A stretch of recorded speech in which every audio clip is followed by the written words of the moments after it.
الحمد للہ رب العالمین والصلاة والسلام علی سید الانبیاء والمرسلین سیدنا و مولانا و ملجأنا و مأوانا و حبیبنا و طبیب قلوبنا سیدنا و مولانا محمد المصطفیٰ صلی اللہ علیہ وسلم وعلی آلہ الطیبین الطاہرین و ازواجہ الطاہرات امہات المؤمنین و اصحابہ الہادین المہدیین وأولياء أمته وعلماء ملته أجمعين. بعد الحمد والصلاة لائق ساتھ عزت و تقدیم زینت مسند صدارت حضور دیوان کریم حضرت قبلہ پیر محمد امین الحسنات شاہ صاحب دامت برکاتہ القدسیہ، حضور صاحبزادہ والا شان حضرت قبلہ صاحبزادہ محمد نعیم الدین شاہ صاحب دامت برکاتہ القدسیہ، جملہ برادران طریقت، اللہ رب العزت کے فضل و کرم سے شب کرم کی اس نورانی ساعت اور گھڑیوں میں ہم سب حاضر ہیں اور تصوف و روحانیت اور تزکیہ کے حوالے سے بڑا ہی پرمغز خطاب ہم نے سننے کی سعادت حاصل کی۔ اب انتہائی اختصار کے ساتھ سورۃ الاحزاب کے مضامین کے حوالے سے کچھ عرض کریں گے۔ گزشتہ شب کرم میں بھی سورۃ الاحزاب کے مضامین کو ہی ذکر کیا گیا، اور کیونکہ یہ انتہائی اہم سورہ پاک ہے اس لیے اس کے کچھ مزید مضامین آج عرض کیے جا رہے ہیں۔ یہ سورت مدینہ منورہ میں سن 5 ہجری میں نازل ہوئی اور حضور نبی رحمت صلی اللہ علیہ وسلم کی اس قدر شانیں سورۃ الاحزاب میں بیان کی گئی ہیں کہ بعض مفسرین نے اسے السورۃ النبویہ کا نام دیا ہے، یعنی اس میں حضور صلی اللہ علیہ وسلم کی گھریلو زندگی، میرے پاک نبی صلی اللہ علیہ وسلم کی ازواج مطہرات کا تذکرہ، پردے کے احکامات، آداب رسالت معاد اور حضور کے فضائل و مناقب بہت وضاحت کے ساتھ بیان کیے گئے۔ آپ اسی سے اندازہ لگائیں کہ آیت درود کو اسی صورت میں رکھا گیا، ان اللہ و ملائکتہ یصلون علی النبی یا ایھا الذین آمنوا صلوا علیہ وسلموا تسلیما۔ ایک دفعہ پڑھ بھی لیجیے، الصلاۃ والسلام علیک یا سیدی یا رسول اللہ۔ اسی طرح آیت ختم نبوت کو اس صورت میں بیان کیا گیا، ما کان محمد ابا احد من رجالکم ولکن رسول اللہ وخاتم النبیین وکان اللہ بکل شیء علیما۔ آیت قرب محمدی، وہ آیت پاک جس میں اللہ رب العزت نے اپنے نبی کے مومنوں کی جانوں سے بھی زیادہ قریب ہونے کی بات کی، وہ آیت بھی سورہ احزاب میں ہے، النبی اولیٰ بالمؤمنین من انفسہم وازواجہ امہاتہم۔ حضور کی ازواج مطہرات مومنوں کی مائیں ہیں، اس چیز کا بیان فرمایا۔ پھر حضور کی سیرت پاک کو تمام مسلمانوں کے لیے رول ماڈل اسی صورت میں قرار دیا، لقد کان لکم فی رسول اللہ اسوۃ حسنہ لمن کان یرجو اللہ والیوم الآخر۔ یہ صورت اس اعتبار سے بڑی اہم ہے، النبی کا لفظ جو حضور صلی اللہ علیہ وسلم کے لیے بولا گیا وہ پورے قرآن پاک کے اندر سب سے زیادہ اس صورت میں 15 دفعہ ایک النبی کا لفظ استعمال ہوا، اور الرسول کا لفظ حضور کے لیے 14 مرتبہ اس آیت میں دہرایا گیا، اور پھر حضور کا نام نامی اس میں گرامی اس صورت میں ذکر کیا گیا۔ اسی طرح اس سورہ پاک میں ایک آیت ہے جس میں حضرت سیدہ زینب بنت جحش رضی اللہ تعالی عنہ اور حضور کے غلام حضرت زید بن حارثہ کی شادی کا ذکر ہے،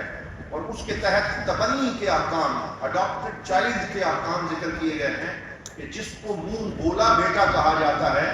وہ سگے بیٹے کی مانند نہیں ہوتا، اس کے حقوق الگ ہیں، اس کی شناخت اس کے اپنے حقیقی باپ سے کی جائے، اس چیز کو بڑی تفصیل کے ساتھ یہاں بیان کیا گیا۔ اور جس آیت سے یہ ذکر شروع ہوا اس میں فرمایا ما جعل اللہ لرجل من قلبین فی جوفہ،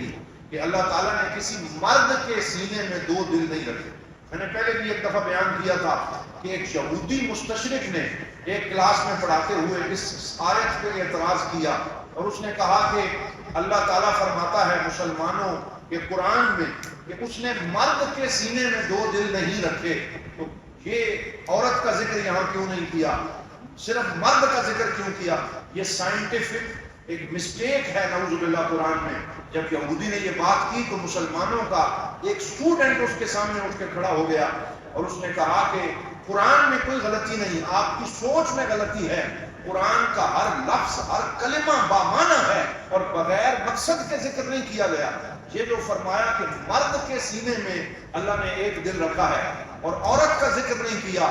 کیونکہ عورت کی زندگی میں کئی دفعہ ایسے ایام آتے ہیں کہ جب اس کے وجود میں دو دل دھڑک رہے ہوتے ہیں، ایک اس کا اپنا دل اور ایک اس کے سینے میں دھڑکنے والا اس کے بچے کا دل ہوتا ہے. اس لیے اللہ تعالیٰ نے مرد کا ذکر فرمایا ہے، عورت کا ذکر نہیں فرمایا. تو اس طریقے سے قرآن کی حقانیت جو ہے وہ ان آیات سے ثابت ہوتی ہے. پھر اس سورت کو سورت الاحزاب کیوں کہا گیا؟ احزاب حزب کی جمع ہے اور حزب ایک لشکر کو کہتے ہیں، احزاب بہت سے لشکروں کو کہتے ہیں. تو جب ساری سپر پاورز جو ارد گرد مدینے کے رہتی تھیں وہ مل کے مدینہ پاک کو نعوذ باللہ مسمار کرنے کی نیت سے آ گئی، سب دشمن جمع ہو کے آ گئے، تو پھر اللہ رب العزت نے اپنے پاک نبی کے غلاموں کو جو صبر اور حوصلہ عطا فرمایا اور انہوں نے کس طریقے سے مقابلہ کیا، اس چیز کا ذکر کیا گیا. اس وجہ سے اس سورت کو سورت الاحزاب کہا گیا اور اس مشکل کی منظر کشی کی ہے. فرمایا اس جاؤکم من فوقکم، جب دشمن تمہارے اوپر سے بھی آ گیا، ومن اسفل منکم، اور پیچھے سے بھی آ گیا، وَإِذْ زَاغَتِ الْأَبْصَارُ، اور تمہاری آنکھیں چندیانے لگیں، وَبَلَغَتِ الْقُلُوبُ الْحَنَاجِرَ، اور دل اچھل کے سینوں کی طرف اور منہ کی طرف آنے لگے، وَتَظُنُّونَ بِاللَّهِ الظُّنُونَ، اور لوگ اللہ کے بارے میں طرح طرح کے گمان کرنے لگے. هُنَالِكَ ابْتُلِيَ الْمُؤْمِنُونَ وَزُلْزِلُوا زِلْزَالًا شَدِيدًا، اس وقت مومنوں کو بڑا سخت آزمایا گیا اور بہت سے لوگ ہل جل کے رہ گئے. کہتے ہیں جیسے کسی ساکت چیز کو ہلایا جائے تو اس کے اندر سے بہت سی چیزیں باہر نکل جاتی ہیں. اللہ تعالیٰ نے مسلمانوں کی اس سوسائٹی کو جھٹکا دیا، جھنجھوڑا، منافق باہر نکل گئے، ایمان والے حضور کی غلامی میں جمے رہے اور اللہ تعالیٰ نے ان کی شانوں میں اضافہ فرما دیا. اسی لیے جب ایمان والوں کا ذکر کیا تو فرمایا وَلَمَّا رَأَى الْمُؤْمِنُونَ الْأَحْزَابَ، جب ان مومنوں نے حضور کے غلاموں اور صحابہ نے ان سارے دشمنوں کو جمع ہو کے آتے ہوئے دیکھا تو کیا فرمایا؟ هَذَا مَا وَعَدَنَا اللَّهُ وَرَسُولُهُ وَصَدَقَ اللَّهُ وَرَسُولُهُ، کہ یہ جتنے دشمن جمع ہو کے آئے ہیں اللہ نے ہمارے ساتھ اور ہمارے نبی نے فتح کا وعدہ کیا ہے، اس لیے ہم ڈرنے والے نہیں ہیں. تو وہ اور زیادہ ثابت قدم ہو گئے اور پھر اللہ تعالیٰ نے ان کی ثابت قدمی کا بیان کیا. حضرت سلمان فارسی سے حضور نے مشورہ کیا اور دیگر صحابہ سے بھی کہ اب ہم مدینے سے باہر نکل کے ان سے جنگ کریں یا مدینے کے اندر رہیں. تو حضرت سلمان فارسی نے اپنے ایران کے حالات کے حوالے سے یہ مشورہ دیا تھا کہ وہاں ہم خندق کھودتے ہیں، یا رسول اللہ آپ بھی مدینے کی سرحدوں پہ خندق کھدوا دیں تاکہ دشمن اندر نہ آ سکے. تو پھر چشم فلک نے وہ نظارہ دیکھا کہ جہاں صحابہ خندق کھودنے میں مشغول تھے، سب سے پہلی صف میں حضور ختم المرسلین خود خندق کھودنے میں مشغول ہیں اور آپ نے کدال لی ہوئی ہے اور آپ صحابہ کو دیکھ کے فرما رہے ہیں، شعر حضور پڑھ رہے ہیں ان کا حوصلہ بڑھانے کے لیے، ان العیش عیش الاخرہ فرحم الانصار والمہاجرہ، زندگی تو آخرت کی زندگی ہے، یا اللہ میرے انصاریوں پہ بھی رحم فرما، میرے مہاجرین پہ بھی رحم فرما. اور اس طریقے سے وہ خندق کھودی گئی.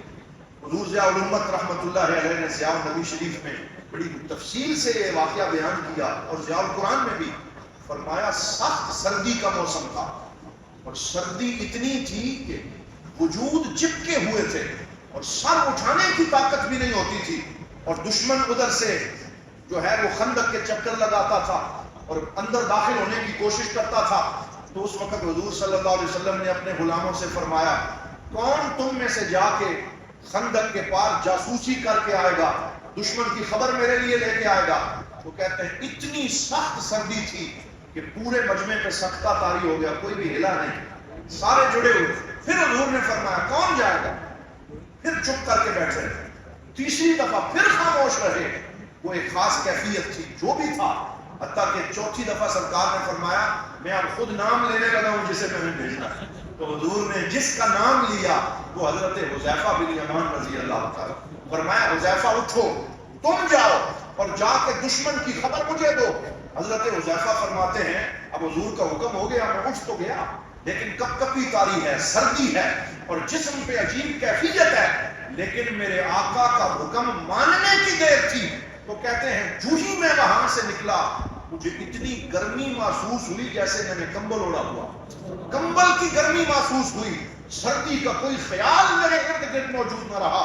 سردی میں میرے ماتھے پہ پسینے نمودار ہونے لگے اور بڑی لذت، بڑی حرارت مجھے جو ہے وہ محسوس ہونے لگی۔ خندق پار کی، سخت اندھیرا اور سردی تھی، میں دشمنوں کے پاس ان کے اندر گھس کے بیٹھ گیا، وہ آپس میں مشورہ کر رہے تھے، آگ انہوں نے جلائی ہوئی تھی، اس کے ارد گرد وہ بیٹھے ہوئے تھے۔ تو ابو سفیان جو ان کا لیڈر تھا اسے شک پڑ گیا کہ ہم میں کوئی اور آ گیا، تو اس نے اونچی آواز سے کہا ہر بندہ اپنے ساتھ والے کا ہاتھ پکڑ کے پوچھے کہ وہ کون ہے۔ وہ کہتے ہیں کہ حضرت حذیفہ خود بیان کرتے ہیں کہ میں نے کسی کو مہلت ہی نہ دی، اس سے پہلے کہ وہ مجھ سے پوچھتے میں نے ساتھ والے کا ہاتھ پکڑ کے پوچھنا شروع کر دیا تم کون ہو، اپنے ہی بندے ہو؟ تو وہ کہنے لگا میں اپنا ہی بندہ ہوں۔ تو اس طریقے سے میں بیٹھا رہا، ان کی باتیں سنتا رہا، اور ان کے جو ہے وہ آنکھوں پہ اللہ تعالیٰ نے پٹی باندھ دی، وَجَعَلْنَا مِن بَيْنِ أَيْدِيهِمْ سَدًّا وَمِن خَلْفِهِمْ سَدًّا فَأَغْشَيْنَاهُمْ فَهُمْ لَا يُبْصِرُونَ۔ اللہ تعالیٰ نے ان کو بھیجا تھا، کہتے ہیں میں نے سارا منظر دیکھا، بددلی ان پہ چھا چکی تھی، اللہ تعالیٰ نے ہوا بھیجی، طوفان بھیجا، حتیٰ کہ ان کی ہڈیاں اکھڑ گئی اور ان کی خیموں کی تنابیں اکھڑ گئیں اور وہ بددل ہو کے بھاگنا شروع ہو گئے، حتیٰ کہ ابو سفیان جو ان کا لیڈر تھا وہ گھوڑے پہ چڑھا اور اس نے گھوڑے کی نکیل اور اس کی رسی کھولنا بھی گوارا نہ کی، اور اس رسی سمیت وہ بھاگ گیا اور میری ہنسی چھوٹ گئی۔ میں نے ان کو بھاگتا ہوا دیکھا، میں واپس حضور کی بارگاہ میں آیا، سرکار کو بتایا یا رسول اللہ صلی اللہ علیہ وسلم وہ سارے بھاگ گئے ہیں، اللہ تعالیٰ نے ان پہ رعب طاری کر دیا ہے۔ کہتے ہیں جب میں سرکار کے پاس واپس آیا حضور اتنا مسکرائے کہ سرکار دو عالم کے دندان مبارک کی سفیدی ظاہر ہونا شروع ہو گئی اور حضور نے سجدہ شکر ادا کیا۔ کہتے ہیں جب گیا تھا تو سردی لگی، سارا سفر سردی محسوس نہ ہوئی، پھر جب حضور کے پاس آ کے بیٹھا تو پہلی کیفیت مجھ پہ واپس لوٹ کے آ گئی۔ اس طریقے سے اللہ رب العزت نے اس دن اور اس رات میں مسلمانوں کی مدد فرمائی۔ اسی لیے حضور ضیاء الامت رحمۃ اللہ علیہ نے لکھا کہ یہ جو سورۃ الاحزاب ہے یہ دشمن پہ رعب طاری کرنے کا وظیفہ ہے۔ اگر کسی کو دشمن کا خوف ہو اور کسی طرح کا کوئی ڈر ہو، جس گھر میں سورۃ الاحزاب کو یقین کے ساتھ پڑھا جاتا ہے، اللہ تعالیٰ صرف دشمن کو زیر نہیں کرتا بلکہ دشمن کے دل کو اس بندے کے موافق کر دیتا ہے اور اس بندے کے ساتھ کر دیتا ہے۔ اور اس سورت کا وہ خاص وظیفہ کیا ہے؟ وہ ہے حسبنا اللہ و نعم الوکیل۔ پڑھیے کیا ہے؟ حسبنا اللہ و نعم الوکیل، نعم المولا و نعم النصیر۔ یہ وہ آیہ پاک ہے جو سورہ احزاب کے بالکل درمیان میں واقع ہوئی۔ الذین قال لهم الناس ان الناس قد جمعوا لكم فاخشوهم فزادهم ایمانا وقالوا حسبنا اللہ و نعم الوکیل فانقلبوا بنعمۃ من اللہ وفضل لم یمسسهم سوء۔ اللہ تعالیٰ کہتا ہے جب انہوں نے یہ جملہ بیک آواز ہو کے کہا، لوگوں نے کہا سارے دشمن جمع ہو کے آ گئے، وہ تمہیں بہت ماریں گے، تمہارا خاتمہ کر دیں گے، تو سب نے بیک آواز ہو کے کہا حسبنا اللہ و نعم الوکیل۔ تو اللہ تعالیٰ نے ان کے غم کو جو ہے وہ خوشی کے اندر بدل دیا۔ پھر اس سورہ پاک میں امہات المومنین کو حضور کی خدمت کا درس دیا گیا اور فقر اور سادگی کا درس دیا، جسے ہم نے گزشتہ شب کرم میں بیان کیا۔ پھر جو حضور کو اذیت دیتے ہیں ان کی سزا کو ذکر کیا، الذین یؤذون اللہ ورسولہ لعنہم اللہ فی الدنیا والآخرہ واعد لهم عذابا مہینا۔ پھر اللہ محترم توجہ فرمائیں، اس صورت میں بڑی شد و مد کے ساتھ میرے پاک نبی صلی اللہ علیہ وسلم کے فیصلے کی مرکزیت کا بیان کیا، اور جتنا میں سمجھتا ہوں کہ اس صورت میں قطعی انداز میں حضور کے فیصلے کی قطعیت کو بیان کیا ہے، ایسی آیت شاید ہمیں کہیں پورے قرآن میں نہ مل سکے۔ وہ دو آیات ہیں، ایک آیت سورہ نور میں ہے اور دوسری آیت سورۃ الاحزاب میں ہے۔ جو آیت سورہ نور میں ہے وہ کیا ہے؟ وَلْيَحْذَرِ الَّذِينَ يُخَالِفُونَ عَنْ أَمْرِهِ أَن تُصِيبَهُمْ فِتْنَةٌ أَوْ يُصِيبَهُمْ عَذَابٌ أَلِيمٌ۔ کہ بے شک وہ لوگ خبردار ہو جائیں جو حضور کے حکم کی مخالفت کرتے ہیں کہ انہیں فتنہ پہنچے گا اور انہیں دردناک عذاب پہنچے گا۔ اور دوسری طرف اس آیت میں فرمایا وما كان لمؤمن ولا مؤمنة اذا قضى الله ورسوله امرا ان يكون لهم الخيرة من امرهم، کہ کسی مومن اور عورت اور مرد کے لیے یہ جائز نہیں ہے کہ جب اللہ اور اس کا رسول کوئی فیصلہ فرما دے تو پھر وہ اپنا اختیار استعمال کریں۔ یہ آیت کب نازل ہوئی؟ جب حضور صلی اللہ علیہ وسلم نے پیغام بھیجا کہ میرا غلام زید بن حارثہ جو میرے لیے سب کچھ چھوڑ کے، ماں باپ چھوڑ کے میرے پاس آ گئے، اور جنہیں میں نے اپنا منہ بولا بیٹا کہا، حضرت زینب بن جہش کے پاس پیغام بھیجا جو آپ کی پھوپھی ذات تھی، جن کا قریشی ہاشمی خاندان سے تعلق تھا، بہت بڑا سٹیٹس تھا، سردار کی بیٹی تھی، اور بہت ان کا معاشرے میں جو ہے وہ عزت اور احترام تھا۔ تو جب سرکار کی طرف سے رشتے کا پیغام گیا تو ان کے بھائی بھی کہنے لگے کہ وہ تو غلام ہے، وہ تو زید بن حارثہ ہے، اس کی اولاد اور خاندان کا ہمیں کوئی پتہ نہیں، اور یہ حضور کی پھوپھی ذات ہیں، اور یہ جو ہیں زینب بنت جہش ہیں، اس لیے ہم یہ رشتہ نہیں دیں گے۔ اس وقت یہ آیت نازل ہوئی کہ جب کسی مومن مرد یا عورت کے بارے میں اللہ کے رسول کا فیصلہ آ جائے پھر اس کو کوئی اختیار نہیں ہے کہ وہ اپنی بات کرے، وہ سرنڈر کر دے۔ جب یہ آیت نازل ہوئی تو حضرت زینب بنت جہش نے سر جھکا دیا، ان کے خاندان والوں نے سر جھکا دیا اور کہا ہم اللہ تعالیٰ کے اس فیصلے کو منظور کرتے ہیں۔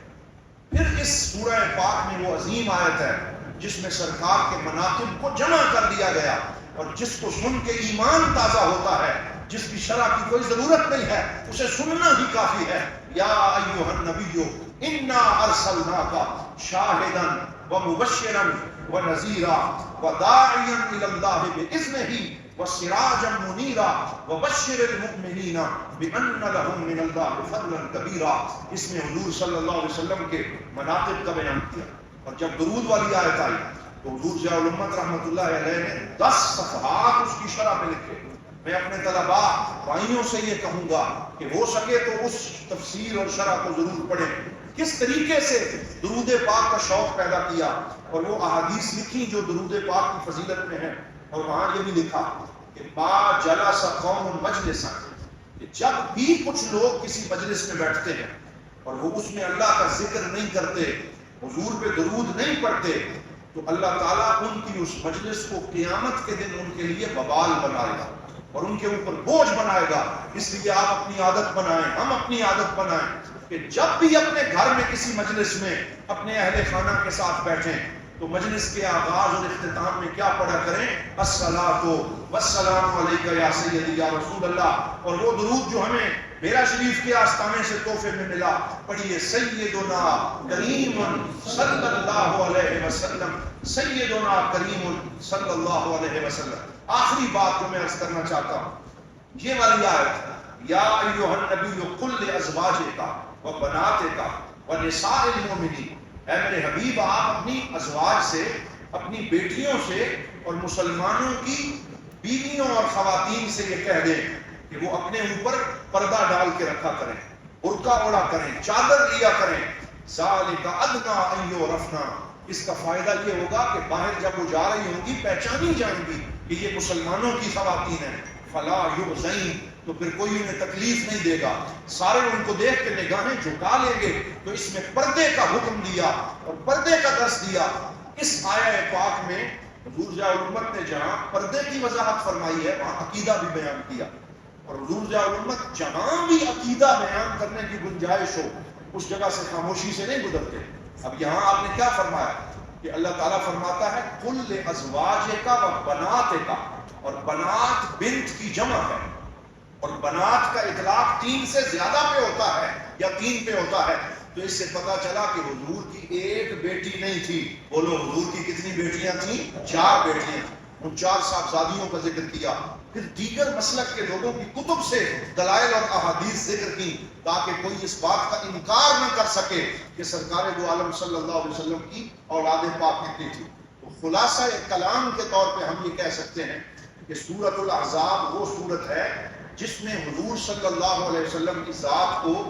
جو چیلنجز درپیش تھے خارجی سطح پہ اور داخلی سطح پہ، خارجی سطح پہ احزاب مشرکین کی طرف سے،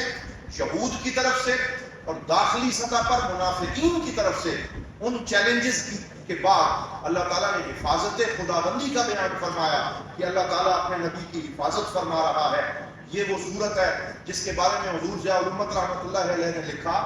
کہ سورہ احزاب ہر مرد کو یاد ہونی چاہیے اور سورہ نور ہر عورت کو یاد ہونی چاہیے. یہ حضور ضیاء الامت اکثر فرمایا کرتے تھے کہ سورۃ الاحزاب مردوں کے لیے بہت ضروری ہے اور اس کے ساتھ ساتھ خواتین کے لیے بھی ضروری ہے، لیکن پریفرنس دیتے تھے کہ مرد حضرات اس کا خصوصی طور پہ مطالعہ کریں اور جو احکامات اس میں دیے گئے ہیں اس پہ عمل کریں. ہم دعا کرتے ہیں کہ اللہ تعالیٰ ہمیں قرآن حکیم کو سن کر پڑھ کر اس پہ عمل کرنے کی توفیق عطا فرمائے. وآخر دعوانا